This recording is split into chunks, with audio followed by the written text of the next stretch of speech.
The memory is still so vivid it feels like it happened just moments ago. The way his chest rose and fell in short, desperate gasps. The fear gripping my heart so tightly, I thought it might burst. I remember leaning close, whispering softly, "Calm down, son. You're safe. I'm right here." But inside, I was anything but calm. The world seemed to tilt around me, and all I could focus on was his ragged breath and the terror in his eyes. He was only 9 years old then, my little boy who had always been full of life, laughter, and curiosity. But on that day, everything changed. It started with a simple cough, barely noticeable at first. I thought it was just a cold or maybe some dust from the playground. But by the afternoon, his breathing had become labored, each inhale shaky and uneven. When he finally started gasping for air, I knew we had to act fast. I grabbed his hand tightly and rushed to the car, heart pounding as I tried to keep my voice steady. "Calm down, son," I whispered again, hoping my words could reach through his panic. His eyes met mine, wide, frightened, and searching for reassurance. I wanted to be that safe harbor for him, the anchor in the storm, but inside I was struggling too. As we drove to the emergency room, every bump on the road felt like it might jolt his fragile state worse. I kept talking to him, telling him stories from his favorite books, singing the songs he loved. I hoped to distract him, to keep the terror at bay. I prayed silently, asking for strength and for him to hold on.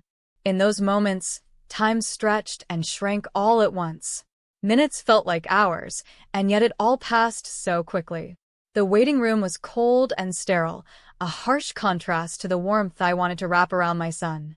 The doctors moved swiftly, and I stood by helplessly, holding his hand as he finally received the oxygen mask that eased his breathing. Later, as he drifted into sleep, I sat beside him and thought about everything that had led us here. The late nights when he struggled with asthma, the countless times I'd checked on him in the dark, the fear I carried every day as a mother. That day was a breaking point, a moment when my heart was tested in ways I never imagined. Looking back, I realize it was also a moment of incredible strength, his strength and mine. We survived it together. And though the scars of that day remain, they remind me of the fierce love that binds us, a love that never wavers, no matter how hard the fight. The days that led up to that terrifying afternoon were like any other, yet now I look back and realize how much had been quietly building beneath the surface. My son, Ayaan, had always been a lively child. Bright eyes, endless questions, and a smile that could light up the darkest room. But he'd been struggling with his breathing for months. It started as something small, an occasional cough during his soccer games, a few wheezes at night, but I chalked it up to allergies or a passing cold. We lived in a bustling city where pollution was a constant battle, and children often caught something in the air. I try not to worry too much. But as a mother, I felt it in my bones that something was off. His laughter came less frequently, replaced by sudden bouts of silence when he tried to catch his breath. He would sometimes wake up gasping in the middle of the night, clutching his chest. Each time, I reassured him, coaxed him back to sleep, whispered promises that everything would be okay. But inside me, a storm was raging, a tempest of fear and helplessness. That morning, the sky was gray and heavy with rain.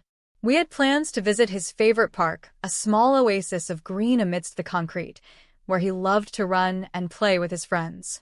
I packed a small bag with snacks, water, and his inhaler, something I was still reluctant to fully trust. I hoped it wouldn't come to using it, but it was there just in case. When we arrived, the park was buzzing with life. Children chasing each other, parents chatting on benches, dogs barking in the distance. Ayaan ran ahead, his laughter ringing out like a melody I cherished. But after a while I noticed him slow down. His breathing became uneven, shallow. He stopped playing and leaned against a tree, trying to catch his breath.